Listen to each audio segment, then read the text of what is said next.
Close your eyes now and let the weight of the day dissolve slowly, like mist lifting from an ancient sea at the edge of the world. Breathe in slowly and breathe out, and feel your body grow heavy and warm, sinking softly into the earth beneath you. Tonight, you are going on a journey, a very long and very peaceful journey, back to the very beginning of everything.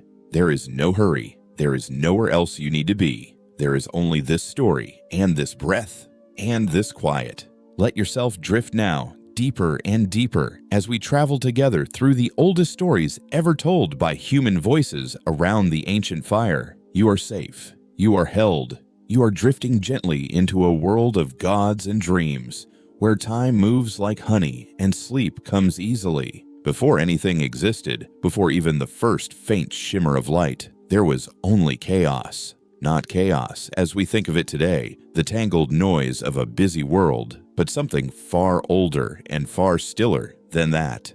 Chaos was the great void, a boundless, formless darkness, stretching in every direction with no edges and no center, no above and no below, no warmth and no cold. It was simply the absence of everything, and yet it was not nothing. It was potential, raw and infinite, like a breath held for 1,000 eternities, waiting to exhale. Imagine floating in that darkness now, weightless, without thought, without worry, simply suspended in the soft black velvet of before. There is something strangely restful about it, is there not? The very beginning, before anything had been asked of the world, before anything needed to be. Just the gentle hum of possibility, like the moment before sleep when your mind finally lets go of the day and everything becomes soft and dark and very, very still. And then, from within the chaos, something stirred, slowly, imperceptibly at first, like the first breath of a sleeper turning in the night. Something began to separate and take form.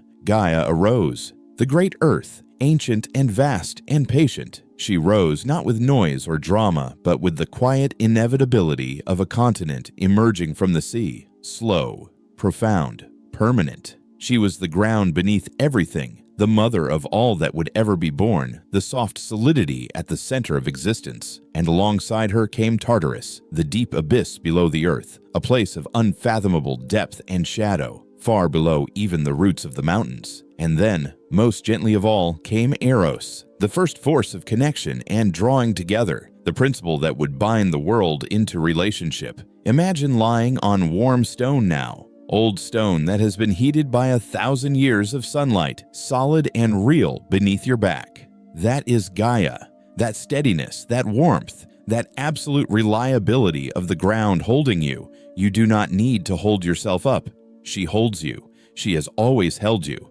Gaia, in her ancient longing for companionship, brought forth Uranus, the sky, to be her counterpart and her canopy. He arched over her in all directions, blue and vast and scattered with the bright dust of stars, pressing down softly toward her, the way a warm blanket presses softly over sleeping shoulders. Uranus loved Gaia with the total enveloping love of sky for earth, and together they began to fill the world with life. First came the 12 great Titans, sons and daughters of sky and earth, beings of tremendous power and beauty. Their names rolled like slow thunder over the ancient world. Oceanus, the endless river that encircled all the earth. Tethys, his gentle flowing wife. Hyperion, the one who walked on high. Theia, of the golden light. Coeus and Phoebe, wise and silver bright. Cronus and Rhea. Themis, who knew right order. Mnemosyne, who held the memory of all things, and lovely Tethys. Each of them carried within them some vast, essential quality of the world. The ocean, the light, time, memory, order. Feel how complete that sounds, how old and whole. There was a time when everything that needed to exist simply existed, calm and balanced and at rest.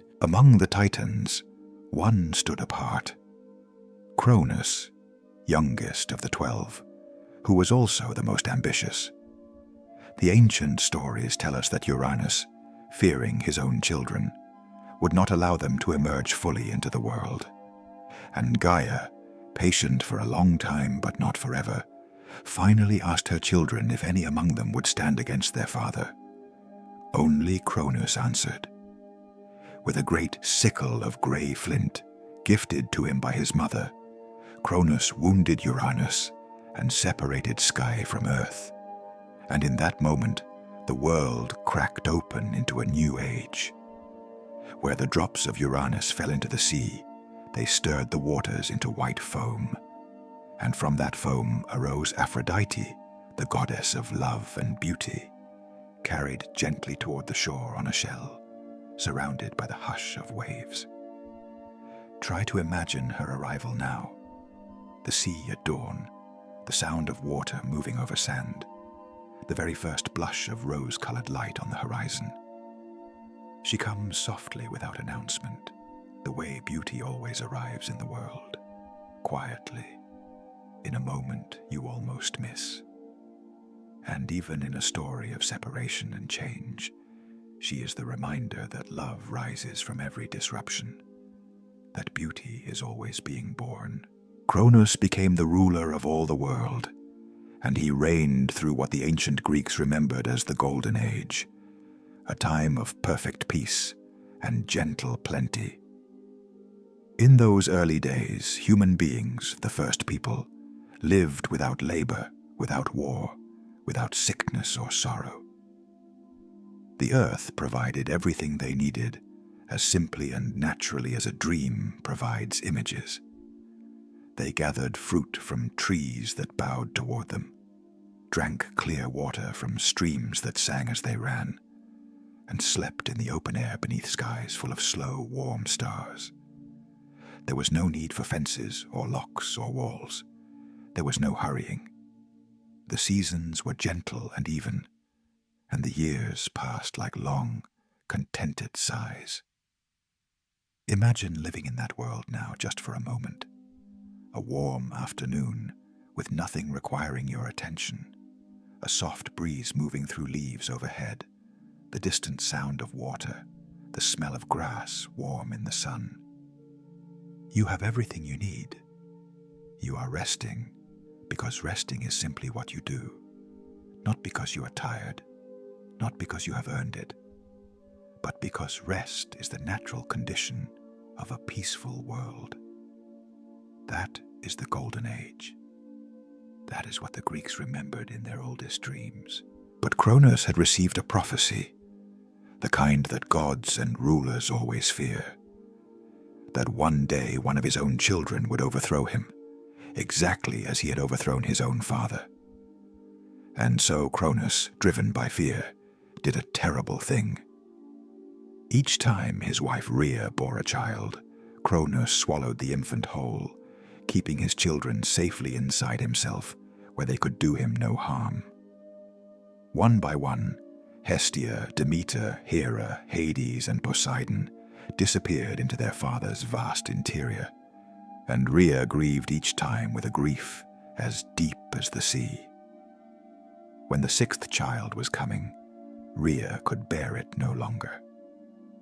She traveled to the island of Crete, to a hidden cave deep in a mountain, and there in secrecy she gave birth to Zeus, smallest and youngest of her children. She wrapped a great stone in swaddling clothes and offered it to Cronus, who swallowed it without looking closely, and the baby Zeus was carried to safety by the nymphs of the island, hidden in the cave of Dicte, fed on honey and goat's milk, lulled to sleep by the sound of the Cretan sea. There is something deeply comforting about that image. The hidden cave, the sleeping child, the nymphs watching over him with absolute care. Protected, safe, unknown to danger, resting in the dark while the world above continues, unaware. Zeus grew in that hidden place, strong and quiet as the mountain itself, and when the time was right, he emerged into the wider world. With the help of wise Metis, he prepared a mixture and caused Cronus to release all the children he had swallowed. First came the stone, then Poseidon, then Hades, then Hera, then Demeter, then Hestia, each one stepping into the light fully grown, carrying all the years they had missed inside their father, as a kind of compressed waiting, a long sleep that was also a kind of becoming. Imagine being released from a long sleep like that, blinking in the light, the world spread out before you for the first time. There is a strange sweetness to that image, the first breath of real air, the first taste of the world outside. Your brothers and sisters around you, all of you newly free, the sky vast and open above, everything still possible. Zeus looked at his siblings, and his siblings looked at him, and they understood what was still to be done. Cronus still ruled, and the Titans were powerful, and the new gods would have to fight for a world where they could live freely. But for that one first moment, they simply breathed and looked at each other. And that was enough. The war that followed between the Olympian gods and the Titans lasted, the old stories say, for 10 long years. The Titans held their fortress on Mount Othrys, while Zeus and his siblings rallied their forces on Mount Olympus, and between the two mountains, the world shook and rang with the force of divine power, meeting divine power. But we need not dwell on the noise of that battle. What matters more is the night between the battles, when the camps were quiet and the gods and their allies rested beneath the same stars that watched over everything, the stars that were older than any war. On those quiet nights, Zeus walked among the sleeping forms of his companions and felt the enormous weight of what was at stake. Not just victory or defeat, but the shape of the world, the kind of world that would exist when the fighting was done. He wanted a world of order and beauty and law, a world where every living thing had its proper place and its proper season. He carried that dream through all 10 years of conflict, and it was that dream, perhaps even more than strength or strategy, that finally brought victory. The Titans were cast down into Tartarus at last, bound by chains they could not break, and the age of the Olympians began. High on Olympus, the mountain of the gods, the divine family took their seats, and the world, exhausted and relieved, settled into a new and gentler order. On Olympus, the gods arranged themselves as a great family arranges itself around a table, each finding their place, each knowing their domain. Zeus took the sky and the lightning, the great open expanse of air and cloud, the realm of eagles and thunder, and the law that binds all things. His brother Poseidon took the sea, the vast and ancient water that circled the earth and moved according to its own deep rhythms. Their brother Hades took the underworld, the quiet country below the earth, where all mortal souls would eventually travel. A realm of shadows, but not of terror, simply the other shore, the place where rest is absolute and permanent. And the others found their spheres too. Hera, bright-eyed and regal, became the goddess of marriage and the sacred bonds between people. Demeter, warm-hearted and generous, took charge of the harvest and the fertile earth. Hestia, gentlest of the gods, tended the eternal flame at the heart of every home, every hearth, every place where people gather in warmth. Picture that hearth now. A small orange fire in a stone fireplace, the smell of wood smoke, the soft pop and settle of burning logs. That is Hestia's gift. The fire that warms without burning, the center of the home, the quiet, constant presence that asks nothing and gives everything. Apollo was born on the floating island of Delos, because no solid land had dared to receive his mother Leto for fear of Hera's jealousy. And so Delos rose from the sea to offer her shelter, and there in the white light of a new morning, Apollo came into the world. From the very beginning he was associated with light, not just physical light, but the light of truth, of music, of poetry and healing. He took up his silver bow and his golden lyre, and wherever he walked there was clarity, a sudden seeing through to what was actually true beneath all the confusion. His twin sister Artemis was born just before him, and immediately helped her mother with his birth. And from that first act of care, she became the goddess of the moon, the night hunt, the wild places where no human paths ran. Together, Apollo and Artemis made the complete arc of the sky, the burning clarity of noon and the cool silver mystery of midnight, the day world and the night world, each one necessary, each one beautiful in its own way. Let that pair of lights move through your mind now, the warm golden sun moving across a blue sky, and then the slow silver moon rising as the gold fades. Back and forth, day by day, light and dark trading places in perfect trust. You move between them every time you wake and sleep. You have always lived inside their rhythm. There was born also on Olympus a child of unusual gifts, Hermes, son of Zeus, and the mountain nymph Maia. He arrived already clever, already restless with curiosity, and on the very first day of his life, he slipped from his cradle and wandered out into the world. He found a tortoise on a hillside, and, with the natural ingenuity of a mind that cannot stop making things, he fashioned from its shell the first lyre, stretching strings across it, and played a music so strange and sweet that it stopped the birds in the air to listen. Later he would become the messenger of the gods, moving between Olympus and the mortal world, between the living and the dead, carrying words from one world into another. He wore winged sandals that let him fly, and he carried a staff entwined with two serpents. He was always in motion, always between places, never fully still. And yet there was a peculiar peace in watching him, the way a swallow in flight is peaceful, the effortless precision of movement, the sense that everything is exactly where it needs to be. Let Hermes be with you in this drowsy in-between hour, this edge place between waking and sleeping. He knows this borderland better than anyone.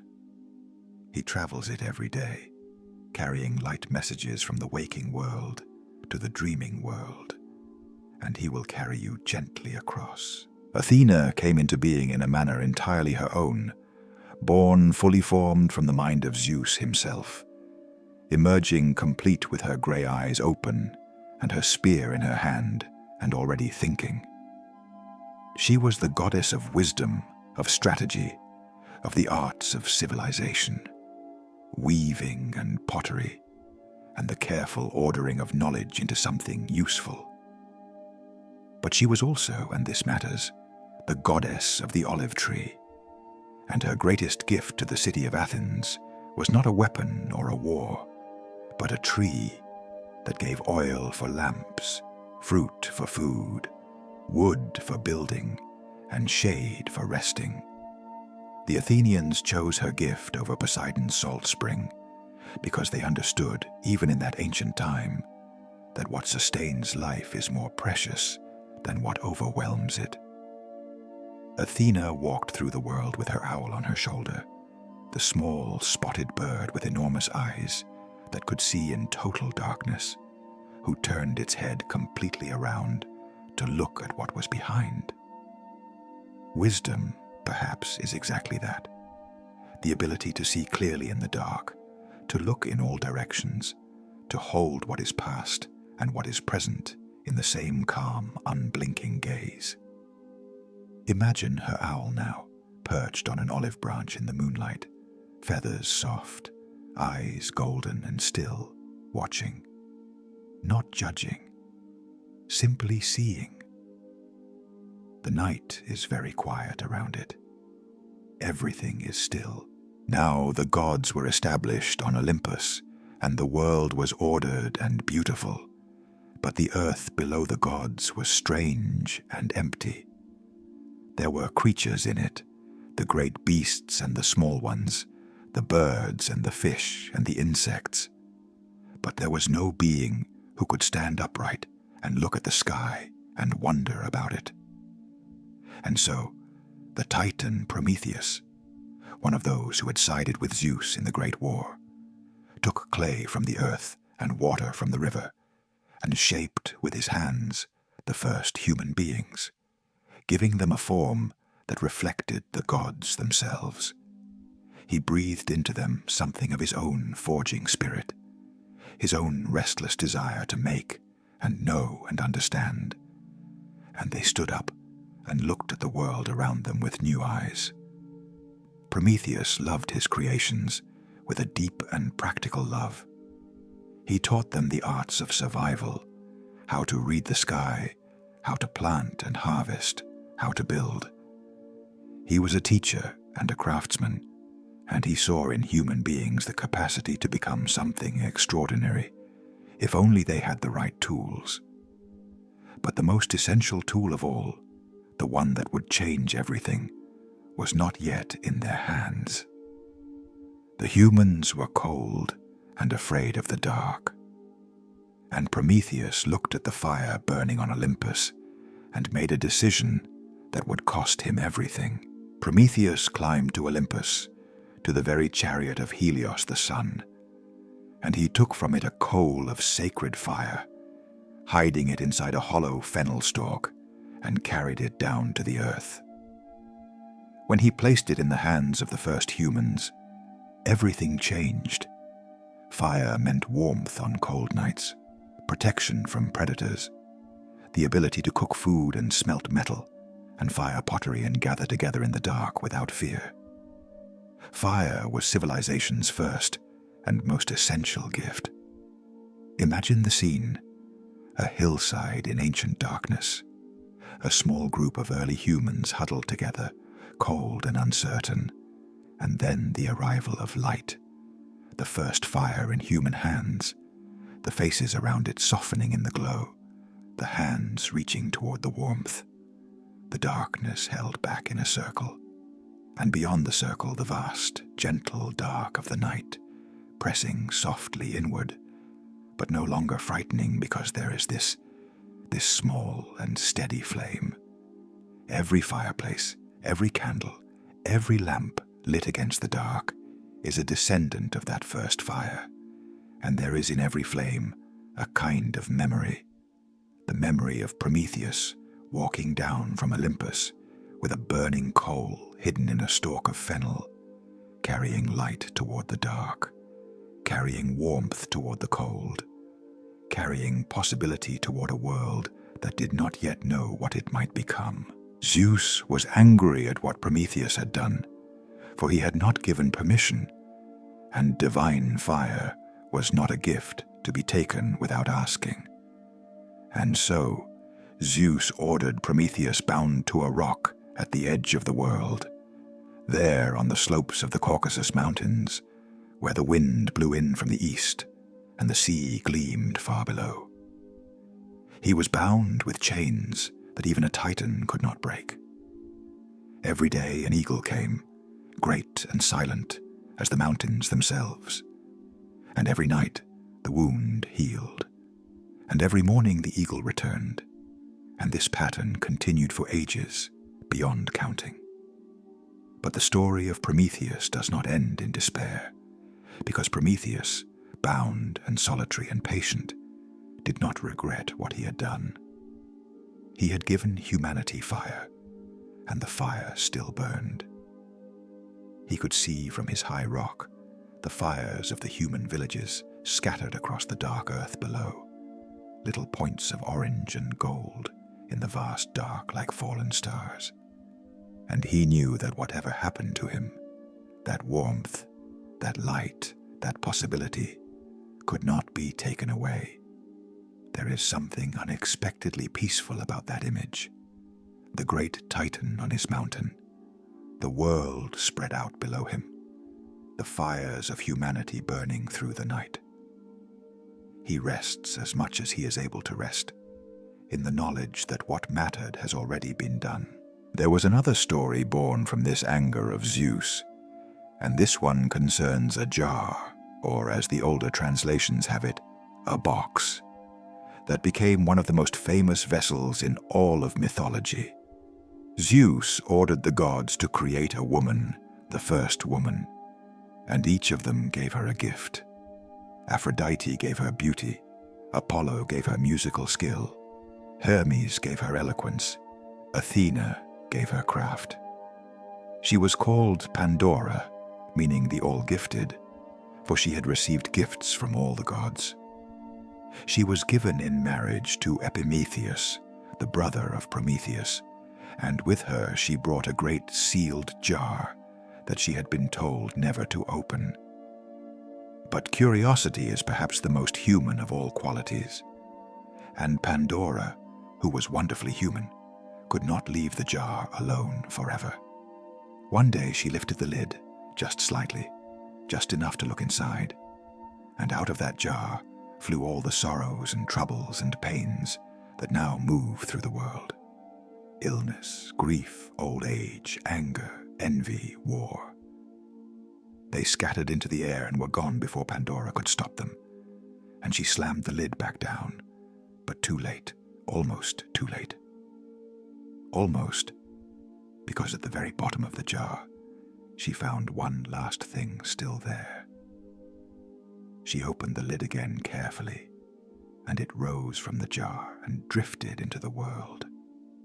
Hope, soft and insubstantial as breath, as difficult to hold as smoke, as persistent as the dawn. Let us turn now toward the sea, because in Greek mythology the sea was never far. Poseidon ruled those vast waters with a trident of solid bronze, and his realm was the whole blue and grey expanse of the Mediterranean and all the oceans beyond it. He lived in a palace of coral and pearl, deep beneath the Aegean, surrounded by the strange and gentle creatures of the deep, the dolphins that rode the bow waves of ships, the giant sea turtles moving through the blue-green water with an ancient, unhurried grace, the schools of silver fish that turned all together like a single mind, bright as scattered mirrors. Imagine drifting through that underwater kingdom now, very slowly, the way you drift in a warm sea when you stop swimming and simply float. The light comes down in long diagonal shafts from above, breaking and dancing as the surface moves. It is very quiet down here, or not quiet exactly, but filled with a deep and regular sound, the sound of water, of the ocean breathing in and out, the same rhythm the sea has kept since before human memory. Poseidon was often stormy, often restless, the way a vast creative force is always restless. But at his heart, at the deepest heart of his kingdom, there was this: peace. The absolute unchanging peace of the deep water, where light barely reaches and time moves differently, and everything that was ever troubled at the surface seems very far away. And in the realm below the earth, Hades ruled with his queen Persephone over the vast kingdom of the dead. The rivers of the underworld had names that described what they carried. The Styx, the river of unbreakable oath. The Lethe, the river of forgetting, whose waters, if you drank, would dissolve all memory of the upper world and leave you in a perfect, restful blankness. The old poets described Elysium, the part of the underworld where the righteous rested, as a place of great beauty. Meadows of asphodel, the pale flower that covered the plain, soft light that came from everywhere and nowhere, a warmth without heat. The souls there did not suffer. They rested absolutely and completely in a peace that was not merely the absence of pain, but a positive and profound stillness. There is something to be taken from that image, even now, that somewhere deep in the world there is a place of total rest, a place where every story ends and the telling stops, and everything simply is, quietly and completely, without beginning or end. You do not need to go there yet, but you can feel its cool and gentle gravity from here, can feel the world growing quieter around you as sleep deepens, and know that rest like that is available, right at the edge of your awareness, waiting. Among all the myths of the Greeks, one of the most tender and most true is the story of Demeter and her daughter Persephone. Demeter was the goddess of the harvest, and her care for the earth was the care of a mother for a child, patient, practical, deep. She knew every grain of wheat in every field, every flower nodding in the meadows of the world, every apple and olive and grape ripening on their trees. She walked the earth with a sheaf of wheat in her hand and the scent of new bread in her wake. And everywhere she walked, things grew. Persephone was her daughter, young and full of life, drawn to the bright surface of the world, as all young things are drawn to light. She loved to wander in the flower meadows, filling her arms with narcissus and hyacinth, and the soft wild poppies that grew among the wheat. One day, reaching for a particularly beautiful flower at the edge of a meadow, the earth opened beneath her feet, and she was drawn down, down, down into the cool darkness of the underworld, where Hades had seen her and loved her with the solemn, absolute love of someone who has waited a very long time for the one thing that could make his silent kingdom feel like a home. Demeter searched for her daughter through 9 long days and nights, neither eating nor sleeping, holding a lit torch in each hand, crossing the world back and forth in her grief. Without Demeter's attention, the earth forgot how to grow. The crops withered. The trees dropped their leaves without bearing fruit. The flowers closed and did not open again. A great cold stillness settled over the world, the first winter, and the people and the animals grew hungry and afraid. Zeus, seeing the world dying, sent Hermes down to the underworld to bring Persephone back to her mother. And Hades, who loved Persephone, agreed to release her, though he gave her, just before she left, a few pomegranate seeds to eat. In some tellings, she ate them unknowingly.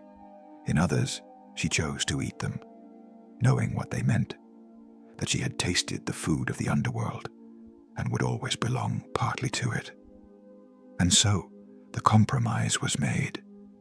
Persephone would return to the upper world for part of each year, and for that part of the year Demeter's joy would cause the earth to bloom and bear fruit and fill with the abundance of summer. But when Persephone descended again to her husband's kingdom, Demeter would grieve, and the world would grow cold and bare and still. This is why winter comes, not as a punishment, not as a failure, but as a season of waiting. The earth rests. The seeds sleep in the dark soil. Persephone is below, and Demeter is watching the door, and spring is already gathering itself in the cold, already becoming. There is also the story of Orpheus, the greatest musician who ever lived, whose music was so beautiful that it moved not only human hearts, but the hearts of stones and rivers and trees. He was the son of Apollo and the muse Calliope, and he had inherited from his father a gift for melody so pure and so deep that when he played his lyre, the rivers stopped to listen. The wild animals came and lay down at his feet like sleeping dogs, and even the rocks turned their faces toward the sound.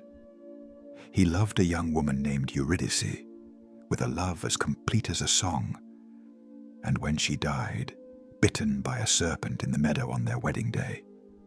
Orpheus could not accept it. He took his lyre and walked down into the underworld, alive and breathing and playing, and the music he made in that cold kingdom was so heartbreaking and so beautiful that all the shades of the dead stopped their wandering and stood still to listen. Even Persephone wept. Even Hades, the lord of the dead who had never once relented, felt something soften in his ancient chest. They agreed to let Eurydice return with Orpheus on one condition, that he walk ahead of her all the way up to the surface of the world without once turning to look back. Just keep walking, just keep playing, just trust that she is there behind you. It sounds simple. It was the hardest thing anyone had ever been asked to do. He played as he walked, filling the dark tunnels with music, and behind him, in the silence between the notes, he could not hear her footsteps. The underworld is silent for the living. The dead move without sound. Orpheus played and walked and tried not to think about the silence behind him, tried to trust the promise of the gods, tried to believe that love, which had moved even the Lord of the dead, would be enough to carry them both safely back to the world of light. And he almost made it.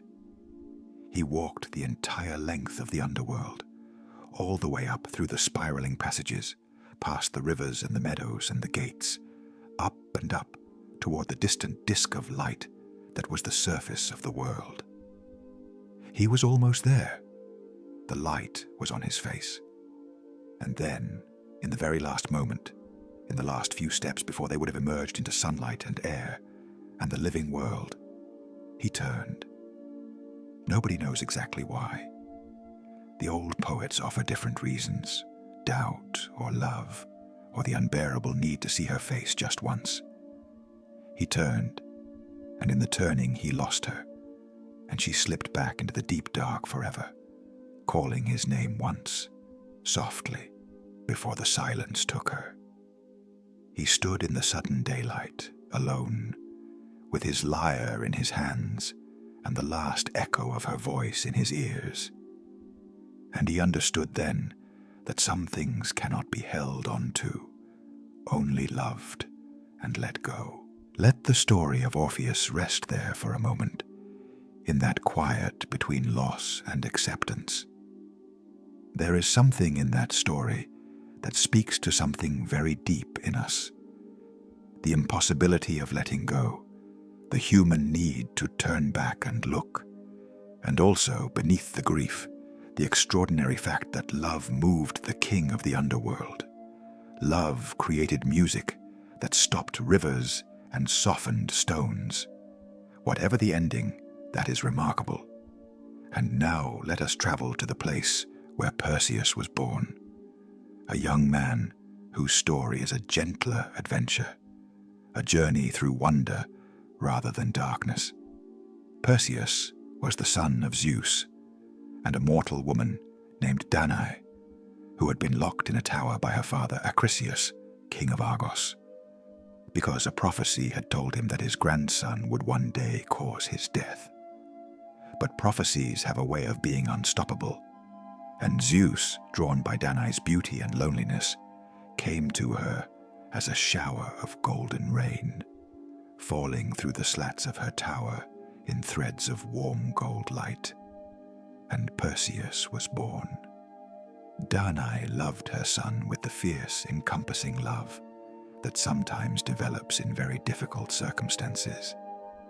The love that has only one object and gives everything to it. And when Acrisius found them and set them both adrift at sea in a wooden chest, she held her infant son against her chest and sang to him through all the long hours on the water. The chest drifted for a long time on the gentle sea, and Danae sang and did not let fear into the chest with them, and eventually the sea carried them to the island of Seriphos, where a fisherman named Dictys pulled them from the water and gave them a home. Perseus grew up beside the sea, strong and kind and curious, and when the time came for his great adventure, he accepted it with the open-hearted confidence of someone who has always been loved. He needed to bring back the head of Medusa, the Gorgon, one of 3 sisters whose gaze turned all who looked at them to stone. But the gods were with him. Athena gave him a polished bronze shield, mirror-bright, and instructed him never to look at Medusa directly, but only at her reflection. Hermes gave him winged sandals, and the nymphs of the north gave him a cap of invisibility. Equipped not with brute force but with cleverness and divine gifts, Perseus flew over the sea to the far western edge of the world, where the Gorgons slept, their hair of living snakes coiled and resting, and looking only at the mirror-bright reflection in his shield, he swept his blade through the air, and the great deed was done. From the blood where Medusa fell, Pegasus was born, the winged horse, white as cloud, who leapt immediately into the sky and flew toward the sun, free and unafraid. On his way home, Perseus came to the coast of Ethiopia, where he saw a young woman chained to a rock at the edge of the sea. Andromeda, daughter of King Cepheus, beautiful and quiet, watching the horizon for the sea monster that had been sent to devour her. Perseus looked at her once, and that was enough. He circled above on his winged sandals, waited for the great creature to surface, and drove it back into the deep. And then he unlocked Andromeda's chains himself, and she stepped away from the rock and looked at him, and they stood for a long moment by the sea, with the sound of the waves between them and the afternoon light gold on the water. There is a particular quality to the moment after great danger, the way the world goes very quiet and very clear, the way you notice things you would not have noticed before, the sound of the sea, the warmth of the sun, the extraordinary ordinary fact of being alive. They married, and they were happy, the old stories say, with the simple, matter-of-fact happiness of people who have chosen each other freely. Eventually, their story was lifted into the sky. Perseus and Andromeda, and Cepheus and Cassiopeia became constellations, fixed in the stars forever, visible on clear nights to anyone who takes the time to look up. They are there tonight. They are there right now, above you. There are gentler heroes, too, in the Greek stories, figures whose greatness lay not in battles won, but in qualities of spirit. Consider Philemon and Baucis, an old couple living in a small cottage in Phrygia, poor but content, who one day received 2 travelers at their door at the end of the afternoon. The travelers were tired and footsore, and the old couple, who had almost nothing, gave them everything they had: bread and olives, and a little honey, wine watered down, simple things offered with complete and unself-conscious generosity. The travelers were Zeus and Hermes, traveling in disguise to observe how human beings treated one another, and they had been turned away from every other door in the village. But Philemon and Baucis simply opened their door and made room. When the disguise was lifted and the gods revealed, they offered the old couple any gift. Philemon and Baucis asked for only one thing: to die together, so that neither would have to live without the other. Their cottage was transformed into a marble temple, and when at last the end came, they were transformed into 2 trees, an oak and a linden, growing side by side from a single root, their branches always slightly touching. The image of those 2 trees, old and patient and intertwined, is one of the most quietly beautiful things in all of mythology. In the silence before sleep, imagine them standing in a green meadow, their leaves moving in the same slow wind. The Greeks loved the night sky, and they gave names and stories to everything in it. The Pleiades were the 7 daughters of Atlas, the Titan who held up the sky on his shoulders, and they were placed among the stars as a kindness so that they would not have to watch their father's endless labor from too close. On a clear night, you can see them still, a soft cluster of faint blue-white stars in the constellation Taurus, and if you look at them directly, they seem to blur, but look at them from the corner of your eye, and they resolve into their 7 distinct points. There was Orion, too, the great hunter, who loved to walk through the night and watch the stars and hunt by moonlight. After his death, he was placed in the sky by Artemis, or perhaps by Zeus. The stories differ, and there he stands on clear nights, his belt of 3 stars perfectly aligned, his sword hanging below, his shoulder of reddish Betelgeuse burning warm against the cold dark. He faces Taurus, and the Pleiades seem to flee from him still, and Sirius, the brightest star in the sky, follows behind him like an obedient hunting dog. Look up on a winter night, and you will see all of this still arranged exactly as the Greeks saw it, unchanged, permanent. The ancient stories written in light so far away that the light we see left those stars centuries before we were born.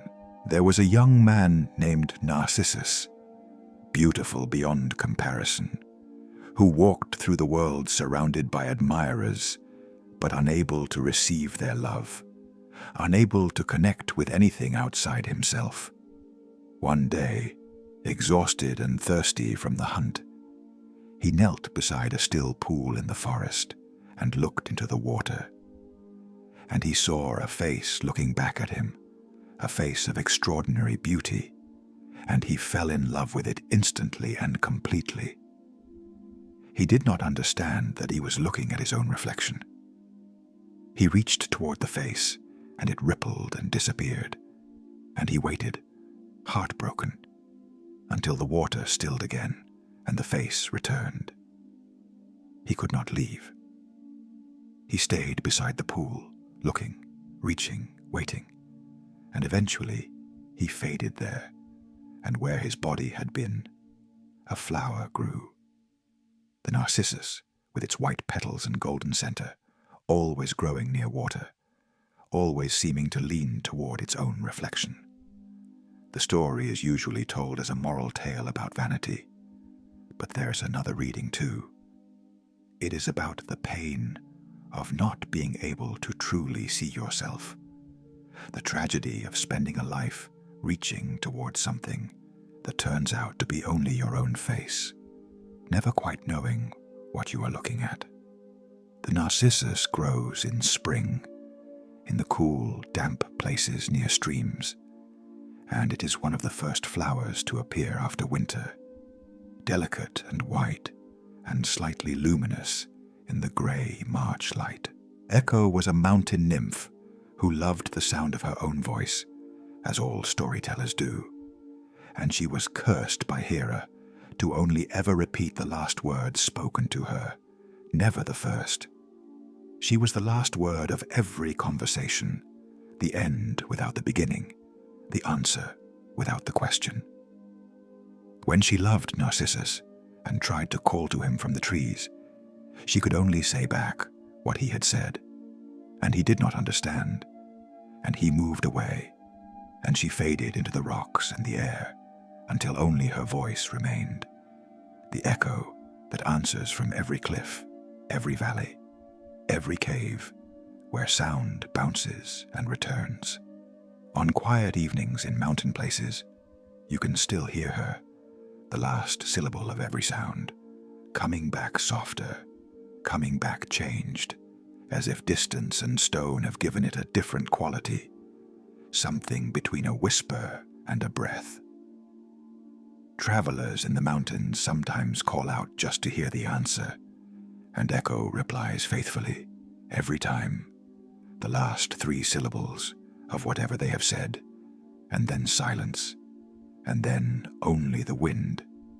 She has made peace with her condition, the old stories imply. She is the voice of the mountain now, the breath of the valley, and there are worse fates than becoming part of the landscape, than having your voice return to everyone who calls out alone in a high and quiet place. Daedalus was the greatest craftsman in the ancient world, a man whose hands could build anything his mind imagined, and his mind imagined extraordinary things. He built the labyrinth of Crete, a structure of such complexity that even he, who knew its every turning, needed a ball of thread to navigate it safely. He was imprisoned on Crete by King Minos, who did not want his secrets to leave the island, and Daedalus, looking up at the birds crossing the sky freely, understood that though Minos controlled the land and the sea, no king had ever claimed the air. He gathered feathers, the small and the large, and fixed them together with wax, building 2 great pairs of wings, one for himself and one for his son Icarus, who was young and bright and full of the particular joyful recklessness of youth. Daedalus told him before they took flight, "Do not go too low, where the sea spray will dampen the feathers, and do not go too high, where the sun will melt the wax. Fly in the middle path." The middle path. Icarus listened and understood, and then they leapt from the cliff, and Icarus rose into the sky on his own wings for the first time, and felt the warm updraft beneath him, and the sky was so vast and so beautiful, and the sun was so bright and so close, that he forgot everything else and flew higher, higher, higher, until the wax ran warm, and the feathers came loose one by one. And Daedalus looked back and saw the sky where Icarus had been was empty now, and the sea below was scattered with feathers, white and brown and gold, drifting slowly on the surface of the water. He descended and flew the rest of the way to Sicily alone, and he built a temple to Apollo when he arrived, and hung up his wings, and never flew again. There is great sadness in that story, but also, if you look at it slowly, in the way you look at something from the corner of your eye, to see it clearly, something else. Icarus flew. He really flew. He was a mortal boy, and he flew on wings he made with his own hands. And for those few minutes before the wax ran, he was in the sky with the eagles, above the sea, above the cities and the ships, in the clean, cool air, with the whole world spread out below him, and nothing between him and the sun but the vast blue of the unclaimed air. He felt what very few mortals have ever felt, the absolute freedom of flight, the sky underneath him as well as above, the horizon a perfect circle in all directions. The fall was real, and the grief was real, and the sea is still called the Icarian Sea. But the flight was also real, and it was beautiful, and Daedalus knew that too, watching the feathers drift on the water, remembering the sound of his son's laughter rising above him in the bright air. The Muses were 9 daughters of Zeus and Mnemosyne, Memory, and they lived on Mount Helicon, or Mount Parnassus, those twin peaks sacred to the arts, where springs of inspiration welled up from the earth.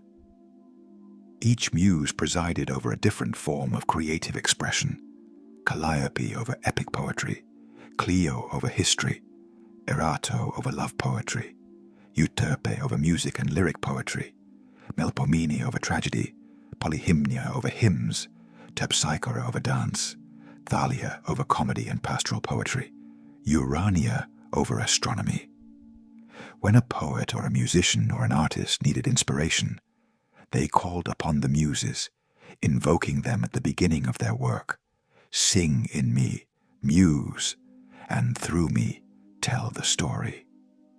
It was understood that the best creative work did not come entirely from the individual artist alone, but from something that moved through them, a force larger than any single person, that needed a human voice to make itself heard. The artists were conduits, instruments, and the muses were the breath in the instrument. There is something restful about that idea too, that you do not need to carry everything alone, that there are forces in the world that will move through you and make use of you if you are willing to be still enough to feel them. On Mount Helicon, the spring called Hippocrene welled up from a place where Pegasus had struck his hoof against the rock, and its waters, drunk by poets, gave inspiration. The white, winged horse touching the mountain and opening a spring of creativity. Still, listening, the water rising from below. Eos was the goddess of the dawn, rosy-fingered as Homer calls her, and every morning she rose from her home in the east and opened the gates of the sky to let her brother Helios, the sun, begin his daily journey. She traveled in a chariot drawn by two horses named Lampos and Phaethon, brightness and shining, and she scattered drops of dew as she went, which the ancient Greeks understood to be her tears for her son Memnon, who had been killed in the Trojan War. The idea of the dawn as a grieving mother scattering tears that become the morning dew is one of the most quietly moving images in all of Greek mythology. Something lost, something mourned, and yet the morning itself becoming beautiful, becoming the dew on the grass and the flowers, the cool moisture that refreshes everything at the beginning of every day. Feel that now, if you can. The cool damp of early morning air, the smell of grass wet with dew, the particular quality of dawn light, still gentle, not yet hot, the world not yet awake. Eos scatters her tears, and the world renews itself, and the horses pull the sun up over the horizon, and another day begins, unbidden and irreversible and full, always, of possibility. You do not have to think about that now. Sleep is here, and the dawn is many hours away, and Eos is still sleeping in the east, and the world is very dark and very still and very good. Selene was the moon goddess, driving her silver chariot across the night sky, and she loved a sleeping shepherd named Endymion, who slept in a cave on Mount Latmus, beautiful in his sleep, unchanged by time, because Zeus had granted him eternal slumber in exchange for eternal youth. Every night Selene drove her chariot past his mountain and paused there, leaning down to look at him, drawn back every night by the unchanging face, the long eyelashes, the steady breath of the sleeper. She had 50 daughters by him, the 50 months of the Olympiad, and she was content. Her love was not the kind that demanded waking and responding and changing. It was the kind that was satisfied to watch over, to circle around, to witness. There is a kind of love that asks nothing of its object except to be. She loved him sleeping, and he slept, and the moon moved across the sky night after night with that constancy that we have always found comforting. The same face every month, completing its cycle and returning. Feel the moonlight now if you can, the particular quality of it, cold and silver, and coming from reflected light rather than original light, so that it is a kind of gentleness, a sun made safe by distance. Selene is passing over you tonight, looking down the way she looked at Endymion, with love that asks nothing, love that is simply glad you are there, sleeping peacefully in the dark. Hypnos was the god of sleep, and he lived in the underworld, in a cave beside the river Lethe, the river of forgetting, whose waters ran so quietly that no sound could reach that place, not even the sound of footsteps on the shore.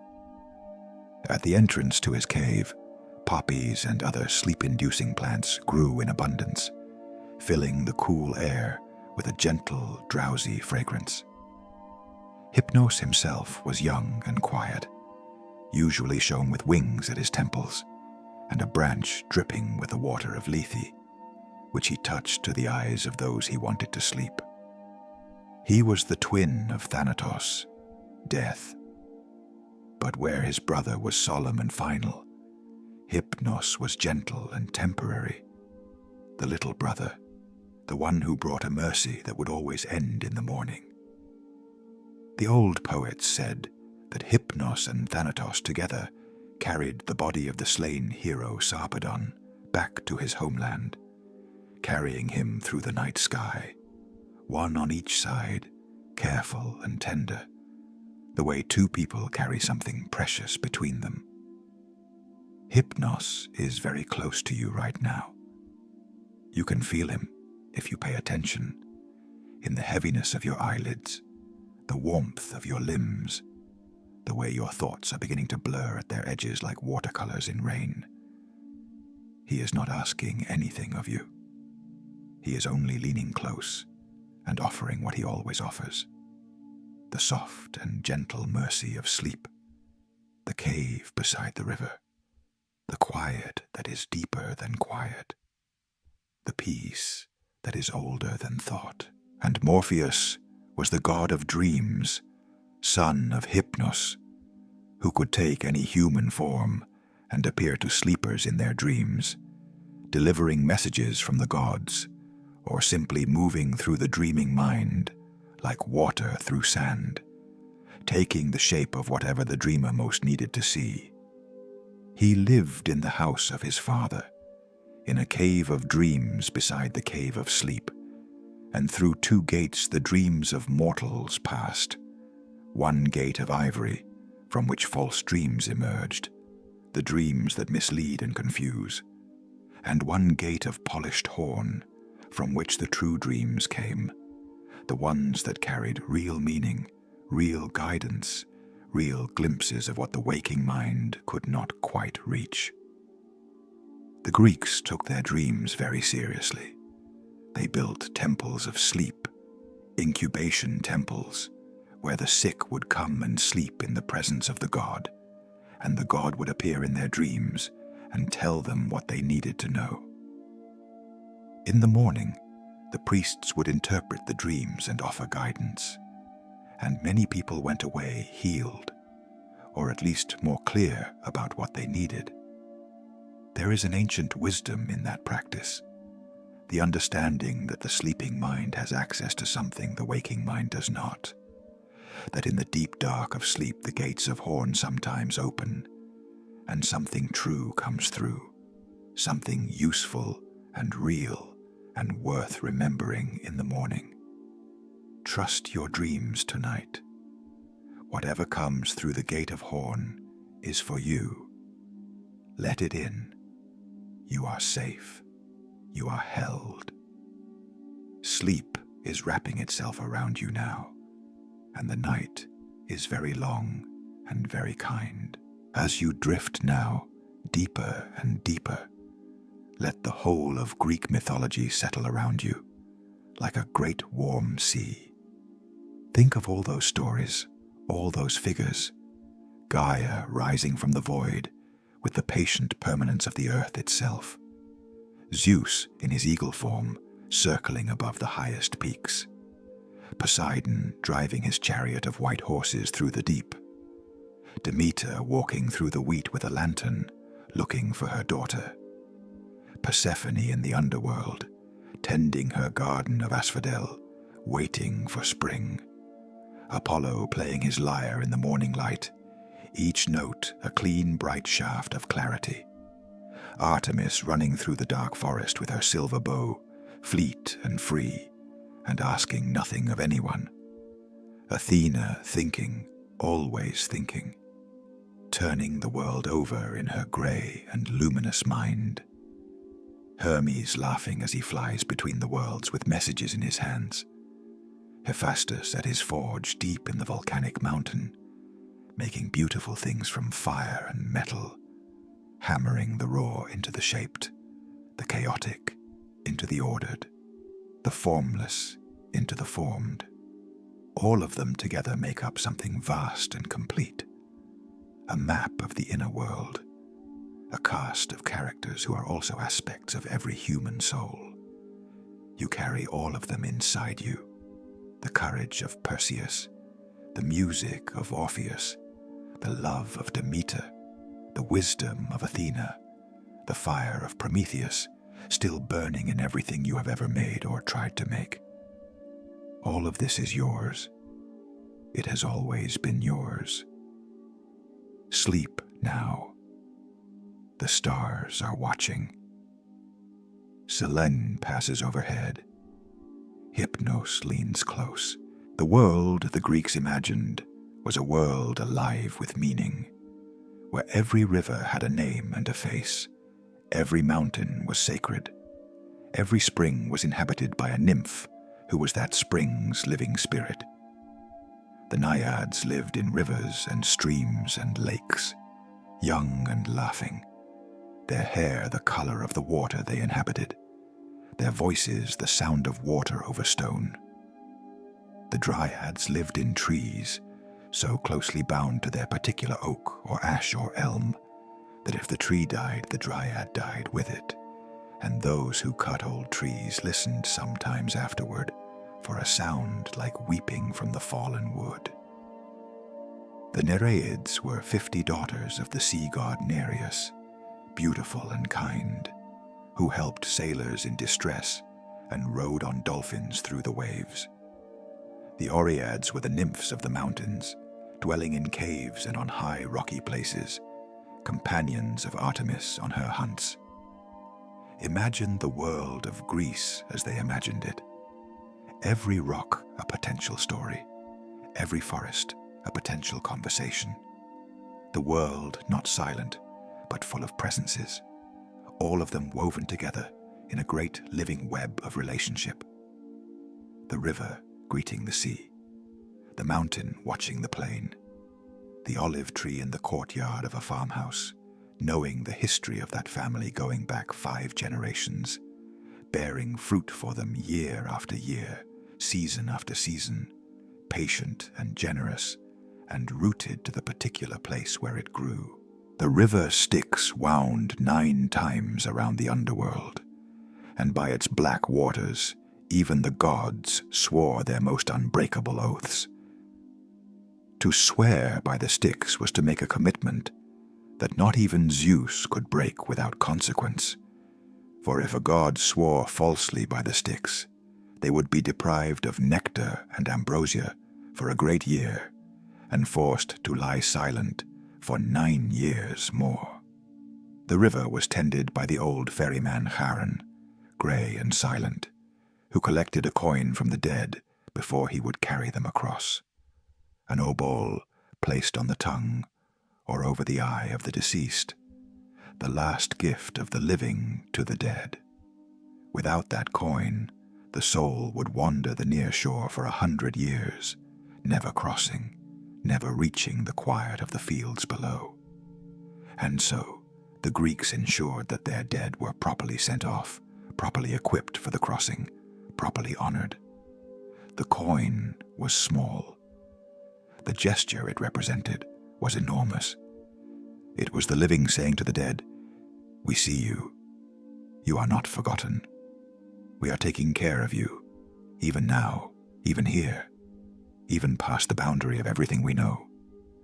The river receives everyone eventually. Charon's boat is large enough for all. And the water on the far side, the old poets say, is still, perfectly and permanently still, the way deep water is still, the way the deepest sleep is still, the way everything is still right now, in this quiet hour, in this soft dark. Let everything slow down now, even slower than before. Let your breath become longer, and let the pauses between the breaths become longer too. You are very deep in sleep already, or very close to it, and the stories have done their work. The whole mythology of Greece has moved through you tonight, like a slow river through a landscape, touching every bank, filing every hollow. And now it is settling, becoming still. The gods are at rest on Olympus. The heroes have come home. The nymphs are sleeping in their trees. Even the sea is quiet, the great calm, dark Mediterranean lying still under the stars. Every wave a whisper smaller than the last. The water breathing in and breathing out in cycles so long and slow that a human lifetime is only a moment in them.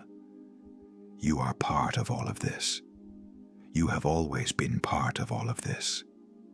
The same water that moved in those ancient seas moves through your body now.